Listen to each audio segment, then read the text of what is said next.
And how does it work concretely with the phone on your desk? It's like calling the doctor, right? Help, I need help. When can you come over? How does it happen? People get your name, and they call you and say, Mr. Kirchner, I'm in trouble here. What can you do? Is that the way it... Yeah, I'll give you a quick example. So not too long ago, I had a phone call just as you described, and it was from a group with a company in California, but with operations in Australia and Europe and several other countries. Said that they had, their instincts were things were not going as well as they should. These are the investors in the company.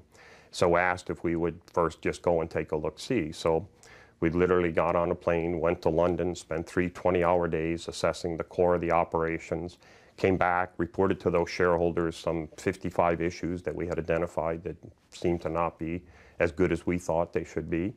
And from there, the process that I described earlier. We went in, built the plan, and restructured the company. And you seem to be the opposite. You earn your keep and you earn that profit, that plus value. How do you feel, though, about these hedge funds? I got to ask you this. Parasitic hedge funds, we've seen, you know, they fool around with the paper. Yeah. Couldn't care less about the company. As a matter of fact, if it goes down, they'll short it.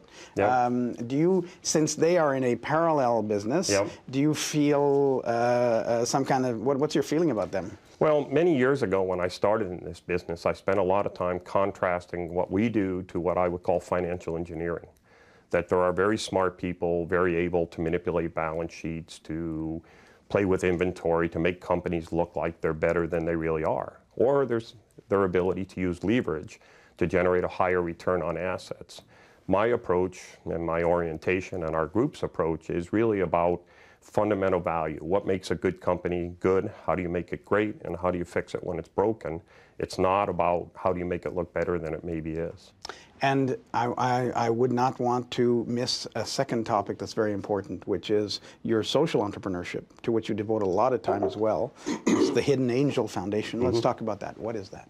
Well, the Hidden Angel Foundation is, as you say, my effort at social entrepreneurism. My wife and I had a son who had a congenital problem that prevented him from being able to interact with the world around him.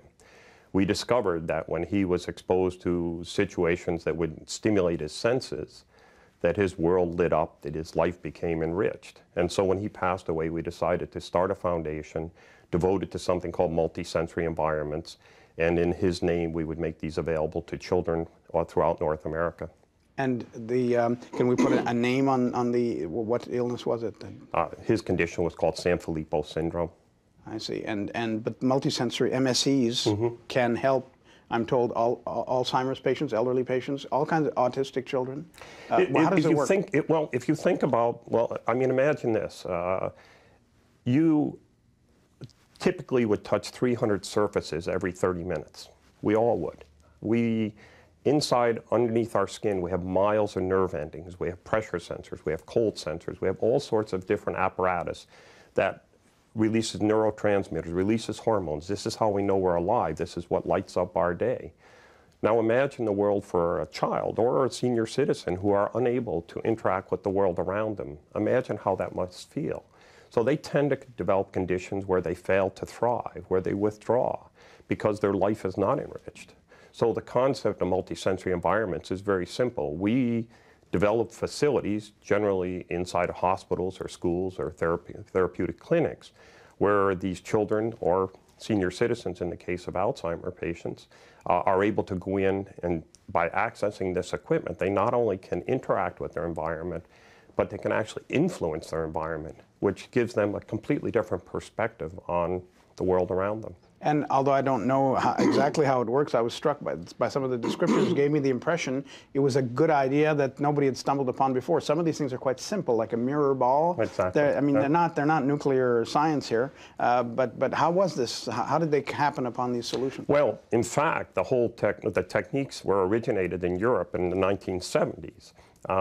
For some reason, they never really made it to North America. When we were dealing with our son, we started with a more fundamental approach to sensory stimulation. We would take him in the fresh air. We would spend a lot of time exposing him to music. We would take him to a mall, which is the ultimate multisensory experience. Yeah. In the course of doing that and reading about sensory stimulation, we discovered what in Europe are called snoozelen facilities. And snoozelen is the word that they use in Europe for these facilities. There, for decades. They've been using this equipment to deal with children with autism, all sorts of neurological conditions, physical impairments, and they've discovered that the children learn better, are more relaxed. I mean, the reality is, as we all know, when you're happy, you're healthy, and that's what we're trying to achieve.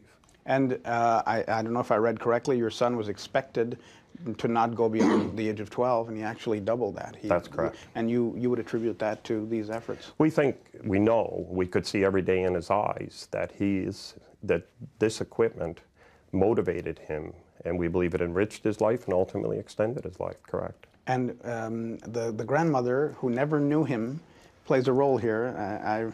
Again, I hope I read correctly. It's in memory of why? Well, the grandmother is my wife's mother, and she passed away when my wife was very young. By all accounts, she had many of the same gifts that Christopher had. She was a very courageous person. She was a very loving person. And so we thought that there was a certain thread that was continuing from her to Christopher. Christopher was, as we would describe him, the ultimate hidden angel in that he was able to make a lot of things happen despite his infirmities. And so is she then, the hidden angel? She was also a hidden angel. And do you spend, I know that you spend resources, money to endow hospitals with a particular facility like that, but in Birmingham or whenever you are in the city that has one, do you visit, do you spend time with the kids? Oh, absolutely, absolutely. I mean, the highlight of my week is when we open the mail from the different facilities, and we hear these anecdotes about children who were unable to show emotion before and now are smiling and giggling. We read about children who were having difficulty learning, and now because they're so relaxed, they're in a non-threatening environment, they're able to learn.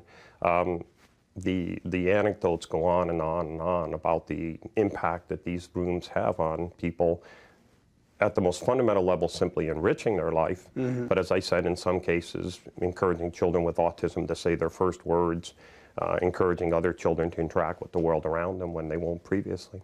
And I would imagine in some cases, if the problem is not biological, not physiological, but psychological, you might actually turn their life around completely, the way you turn around a company. You know, if there's nothing wrong, quote unquote, with the brain, and it's some kind of autism that developed some other way, you could turn that around.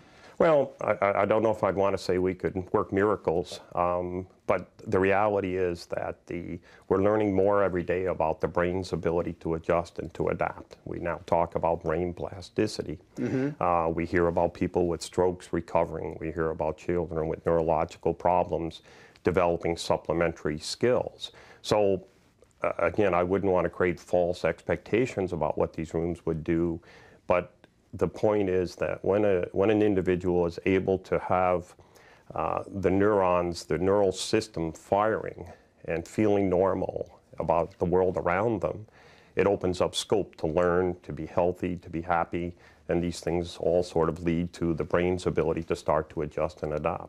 But I would assume also, and this might be amusing to watch, that given your lengthy managerial experience with competence and incompetence, you walk into a snoozling room that you've endowed halfway around the world, you know if they're on the ball or not. Do you feel like cleaning some of them up? Or? It's a very good point, and the reality is that as we talk about pattern recognition in business, we have the same thing in social entrepreneurism, and there the key factor is simply empathy. That if there is a room where the caregivers, the enablers as we call them, are empathetic, it will be making a world of difference. The reality is if we'd all learn to be more empathetic with these individuals who have special needs, it doesn't have to occur in a room. It can happen every